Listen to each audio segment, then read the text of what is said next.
fellow citizens, I stand here today humbled by the task before us, grateful for the trust you've bestowed, mindful of the sacrifices borne by our ancestors. I thank President Bush for his service to our nation.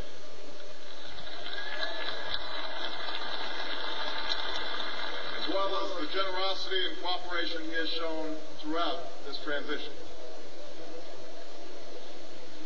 44 Americans have now taken the presidential oath. The words have been spoken during rising tides of prosperity and the still waters of peace. Yet, every so often, the oath is taken amidst gathering clouds and raging storms. At these moments, America has carried on not simply because of the skill or vision of those in high office, but because we, the people, have remained faithful to the ideals of our forebears and true to our founding documents. So it has been, so it must be with this generation of Americans. That we are in the midst of crisis is now well understood. Our nation is at war against a far-reaching network of violence and hatred. Our economy is badly weakened, a consequence of greed and irresponsibility on the part of some, but also our collective failure to make hard choices and prepare the nation for a new age. Homes have been lost, jobs shed, businesses shuttered. Our health care is too costly, our schools fail too many, and each day brings further evidence that the ways we use energy strengthen our adversaries and threaten our planet. These are the indicators of crisis, subject to data and statistics. Less measurable, but no less profound, is a sapping of confidence across our land. A nagging fear that America's decline is inevitable, that the next generation must lower its sights. Today, I say to you that the challenges we face are real. They are serious and they are many. They will not be met easily or in a short span of time. But know this, America, they will be met.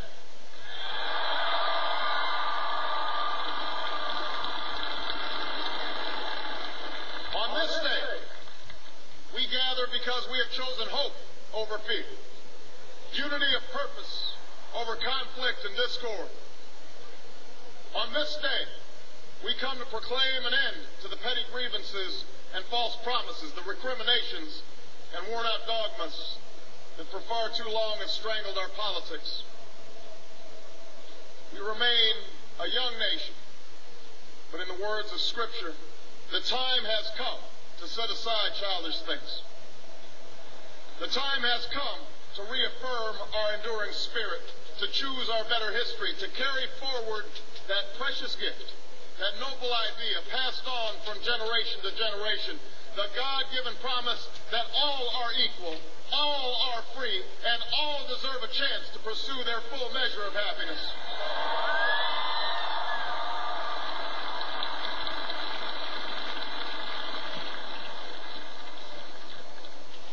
In reaffirming the greatness of our nation, we understand that greatness is never a gift. It must be earned. Our journey has never been one of shortcuts or settling for less. It has not been the path for the faint-hearted, for those who prefer leisure over work or seek only the pleasures of riches and fame.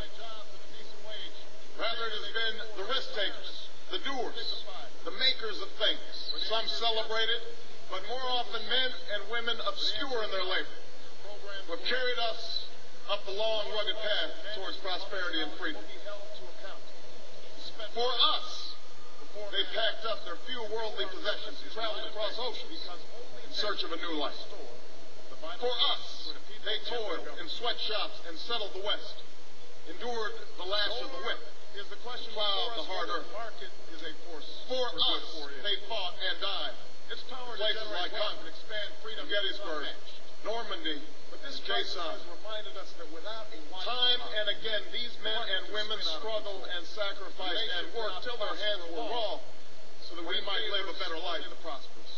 They saw America as bigger, the success than the sum of our individual ambitions, not just on the size of our gross domestic and all the product, differences of but on birth the or reach wealth or of our prosperity, on the ability to extend the journey we continue every today. willing heart. We remain the most prosperous, powerful nation But on because earth. it is the surest route to Our workers are no less productive than when this crisis began. Our minds are no less inventive. Our goods and services no less needed than they were last week or last month or last year. We reject as false our capacity, the choice between our safety and our ideals. But our time, our founding fathers, protecting their faced with perils that we can scarcely imagine, drafted a charter to assure the rule of law and the rights of man. A charter expanded by the blood of generations. Of remaking America. Those ideals still light the world, and we will not give them up for expedience sake. And so, to all the other peoples and governments who are watching today, from the grandest capitals to the small village where my father was born, know that America is a friend of each nation and every man, woman, and child who seeks a future of peace and dignity, and we are ready to lead once more.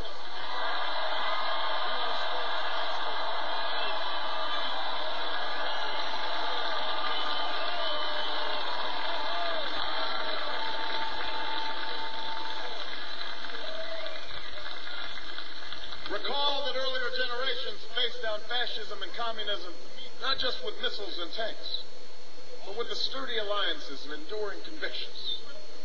They understood that our power alone cannot protect us, nor does it entitle us to do as we please. Instead, they knew that our power grows through its prudent use. Our security emanates from the justness of our cause, the force of our example, the temperament and restraint. We are the keepers of this legacy. Guided by these principles once more, we can meet those new threats that demand even greater effort, even greater cooperation and understanding between nations.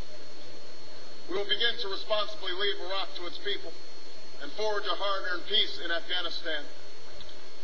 With old friends and former foes, we will work tirelessly to lessen the nuclear threat and roll back the specter of a warming planet.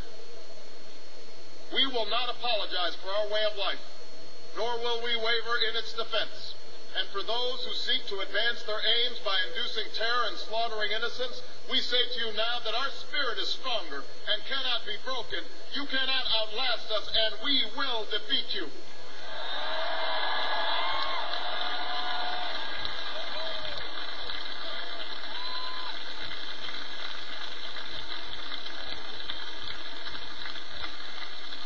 For we know that our patchwork heritage is a strength, not a weakness.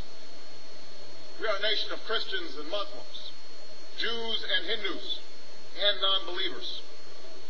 We are shaped by every language and culture, drawn from every end of this earth. And because we have tasted the bitter swill of civil war and segregation, and emerged from that dark chapter stronger and more united, we cannot help but believe that the old hatreds shall someday pass, that the lines of tribes shall soon dissolve, that as the world grows smaller, our common humanity shall reveal itself, and that America must play its role in ushering in a new era of peace.